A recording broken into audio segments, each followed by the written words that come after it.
Family background ఏంటి? మా నాన్నగారు టీచర్ అండి, మా అమ్మగారు హౌస్ వైఫ్. నాన్నగారి దగ్గర సంగీతం నేను నేర్చుకున్నాను.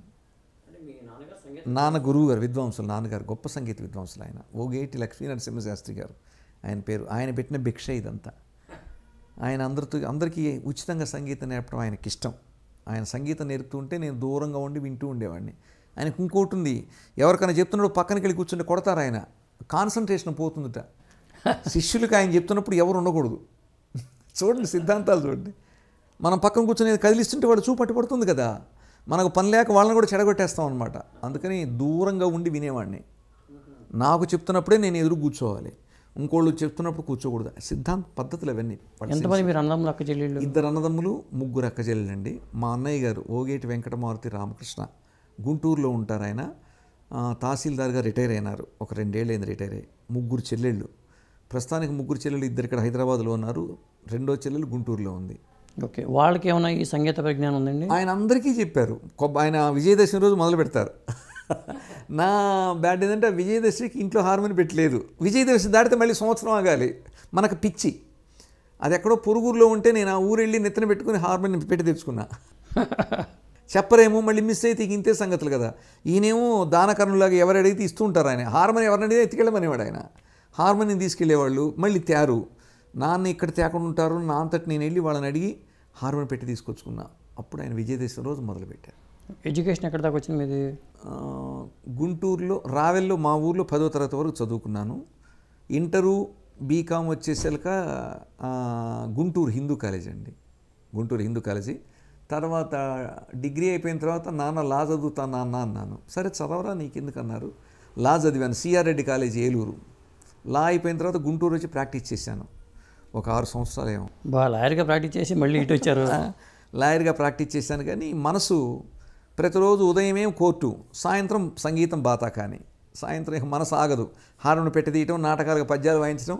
ఇది 4-5 ఏళ్ళు పడ్డానికి నీకు నేను తట్టుకోలేకపోయినాను. అది వన్ ఫైన్ డే నిర్ణయం తీసుకొని, స్వామి నేను పూర్తిగా సంగీతంలోనే ఉంటాను, అమ్మవారి దయ ఎలా ఉంటే అలా జరుగుతుంది, నేను కోర్టు ఇది పడలేనని ఉన్న కేసులన్నీ కూడా వదిలేసుకొని గివెన్ అప్ ఇచ్చేసి నేను సంగీతంలోకే ప్రయాణం చేశాను. హైదరాబాద్ వచ్చాను. హైదరాబాద్ మొత్తం హైదరాబాద్ ఫ్యామిలీ షిఫ్ట్ చేశాను. మీకు శూన్యంగా. ఏమండి అప్పటికి పెళ్ళయింది. హైదరాబాద్ వచ్చేసరికి నాకు వివాహం అయింది. ఒక అమ్మాయి,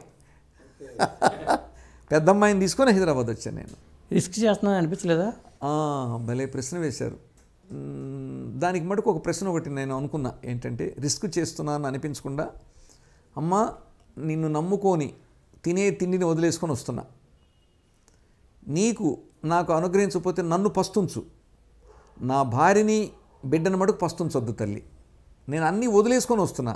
అప్పటికి నేను corporation bank, Indian bank panel advocate. నేను new India, oriental, united national వాటిట్లో అది ఇన్వెస్టిగేషన్స్ చేసేవాడిని. చిన్న డబ్బులు వచ్చేవన్నమాట. న్యూ ఇండియాకి నేను ప్యానల్ అడ్వకేట్ని. అలా ఉంటూ తింటూ ఎవరు వదులుకుంటారు. కానీ అలా తింటున్నప్పుడే నేను వదిలేసుకున్నా, తల్లి నేను కంప్లీట్గా సంగీతంలో ఉండాలని నేను వస్తున్నాను, నా భార్య బిడ్డల మటుకు పస్తుంచొద్దు. వాళ్ళు నన్ను లాయర్ అనుకొని మా మామగారు ఇచ్చేశాడు. వాళ్ళని పస్తుంచకుండా నన్నుంచు పస్తు, నేను ఉంటా ఒక పూట. వాళ్ళకి అన్నీ ఒకరోజు పెట్టద్దు, నువ్వు పంచపక్ష పర్వణాలు వద్దు, ఒకరోజు ఒక పచ్చడి, ఒకరోజు ఒక కూర, ఒకరోజు ఒక అట్లా రోజుకొకటి పెట్టు అని దేవుణ్ణి నేను మీరు అన్న ప్రశ్నకి జవాబు చెప్తున్నాను. ఇవి ఎప్పుడు ఇంటర్వ్యూలో చెప్పేవి కాదు ఇవన్నీ. అలా దేవుడికి దండం పెట్టుకొని సడన్గా హైదరాబాద్ నుంచి వెళ్ళాను. రేపు పొద్దున్న ఇల్లు మాత్రం హైదరాబాద్లో తీసుకొని వచ్చానని చెప్పాను మా వాడికి. సడన్గా రాత్రికి రాత్రి వెళ్ళాను, సామాను సర్దేసి హైదరాబాద్లో అడ్వాన్స్ ఇచ్చి వచ్చేసాయి. మళ్ళీ సినిమాలకి మ్యూజిక్ చేయాలనేనా? ఖచ్చితంగా నా జీవిత ధ్యేయం ఏంటంటే మా నాన్నగారు సంగీత దర్శకుడు కావాలని కోరిక. మా నాన్నగారి దగ్గర సంగీతం నేర్చుకుని ఆయన మద్రాసు వెళ్ళారు. కన్సాల్ గారి దగ్గర ఒక 6 నెలలు ఉన్నారు. జేవి రాఘవులు గారితో రూమ్మేట్ మా నాన్న. అట్లాగా బ్యాక్గ్రౌండ్ ఉంది. ఆయన అద్భుతంగా పాడతాడు నాన్నగారు. రాఘవులు గారు ఆయన మంచి అలాంటి సినిమాలన్నీ. ఆయనతోటి ఆయన ఫ్రెండ్ నాన్న. 5-6 నెలలైన తర్వాత ఘంటసాల గారు, బాగుంది అబ్బాయి నీ గొంతు బ్రహ్మాండంగా నువ్వు షైన్ అవుతావు, ఇంటికి వెళ్ళి అన్నీ సర్దేసుకొని ఇక మద్రాసు వస్తున్నానని చెప్పి వచ్చేయని ఇంటికి పంపించారు ఆయన. ఆయన అప్పుడు స్కూల్ టీచర్ అంటే ఇక దానికి ఎగనామం పెట్టేసి మా తాతయ్య గారి సంగీతం అంటే వ్యతిరేకం చూడండి. ఆయనకి చెప్తే రానివ్వరని ఆయనకి చెప్పకుండా స్కూల్కి కంప్లీట్గా మానేసి సర్దుకొని తెనాలి వచ్చేసారు. తెనాలి రావాలి అప్పుడు మనకి ట్రైన్. తెనాలి ఇప్పటికే అంతే, ఇప్పుడు చెన్నైకి ఉంది కానీ అప్పుడు మనకి తెనాలే. గుంటూరు పక్కగా ఉండేది. విజయవాడ నుంచి అన్ని ట్రైన్లు తెనాలి వెళ్తాయి, గుంటూరు నుంచి తెనాలికి ఉంటుంది. తెనాలి వెళ్ళి మద్రాసు బయలుదేరారు. అది ఏమనుకోండి మరి ఏంటో తెలియదు, దుర్మాసాలు అయినాయి కళ్ళకి, ఎర్రగా అయిపోయి నీళ్లు గారుతూ ఒక జబ్బు, దుర్మాసాలు అంటారు. దుర్మాసాలు అని చెప్పారు ఆయన నాకు, అది ఇప్పటికి కళ్ళ కలకు ఏంటో కూడా తెలియదు. కళ్ళ అనేవాళ్ళు దుర్మాసాలు అనేవాళ్ళు. అప్పుడు అక్కడ ఎవరో సుబ్బారావు గారిని ఒక డాక్టర్ గారు ఉన్నట్టు వెళ్ళారట. నువ్వు ఇప్పుడు మద్రాసు పోవటానికి వెళ్ళేదా, 10 రోజులు హాస్పిటల్లో పడి ఉండి ఇక్కడే ఉండమన్నట్టు. తెనాల్లో ఆయన హాస్పిటల్లో ఉండేసరికల్లా పూర్వం కమిటీ స్కూల్స్ మీకు తెలుసు, మేనేజ్మెంట్ స్కూల్స్, మా నాన్నగారు వివిఎస్ స్కూలు, శ్రీహర్రావు గారు స్కూల్ ఉంటుంది, సమితి స్కూల్. ఆ స్కూల్ హెడ్ మాస్టరు కమిటీ ఆయన చదువు చెప్పే తిరుగుతుంటాడు. ఆయన నాన్నే స్కూల్లో ఉంటారు. నాన్న ఎక్కడుంటే శాస్త్రి గారి బడిని పేరు, అంత శ్రద్ధగా చెప్తారు ఆయన. నాన్న ఎప్పుడైతే లేడో స్కూల్ మూతపడింది. ఆ అవసరం ఆయనకు వచ్చింది, ఆ కమిటీ చైర్మన్కి. ఆయన వీడెక్కడికి వెళ్ళాడు, స్కూల్ మానేసి ఇక తిరిగాడు నాన్న కోసం. చూడండి విచిత్రం ఇది అంతా. తిరిగితే నాన్న తెనాల్లో దొరికాడు. ఇక నా మాట విండు వీడు శాస్త్రి అని చెప్పేసి మా తాతయ్యని తీసుకెళ్ళారు హాస్పిటల్కి. తీసుకెళ్ళి అక్కడే ఆయన జీతం ఇచ్చి, అప్పుడు ఎంతో 10 రూపాయలు 50 అంటే గొప్ప, ఈ మొత్తం రిజిస్టర్లో సంతకాలన్నీ పెట్టి ఇచ్చేసి, నువ్వు రిజైన్ చేసి వచ్చేసారు ఆయన. నువ్వు రిజైన్ ఏంట్రా అని చెప్పేసి మా తాతయ్య అరిచేసారు కల్లా నాన్న మద్రాసు వెళ్ళేవాడల్లా వీళ్ళతోటి ఇంటికి వచ్చేసారు. అప్పుడే మద్రాసు ఉంటే మంచి నాన్నగారు ఆయన అద్భుతమైన గాయకులు, మంచి కంపోజరు. ఆయన లేని నేను జన్మ ఒక్కటే కాదు, అవి కూడా నాకు ఇచ్చారు ఆయన ఆస్తిగా. సంగీతం 2, నాన్న సాహిత్యం అన్నీ నాకు ఇచ్చారు. అప్పుడు ఆయన ఇంటికి వెళ్ళి మళ్ళీ స్కూల్లోనే టీచర్గా జాయిన్ అయ్యి, ఆయనకున్న ఈ సంగీతం మీద రంది చొప్పున శాస్త్రీయ సంగీతం ఆయన నేర్చుకున్నది ఎవరూ నేర్చుకోవటం నేను వెళ్ళా, నాదస్వర విద్వాంసుల దగ్గర నేర్చుకున్నారు ఆయన. ఆయనకేమో పాటం రాదు, ఈయనకేమో నాదస్వరం రాదు. ఈయన హార్మోని పెట్టుకుంటే ఆయన సన్నాయి ఊది ఆ శబ్దంలో విని ఈయన హార్మోని మీద వేర్లు ఎత్తుక్కొని సంగీతం నేర్చుకున్నారండి. ఆయన పేరు నాజర్ గారు, సిరిపురం అయింది గుంటూరు దగ్గర. అక్కడ నాన్నగారు నేర్చుకున్న సంగీతం నాకు నేర్పారు.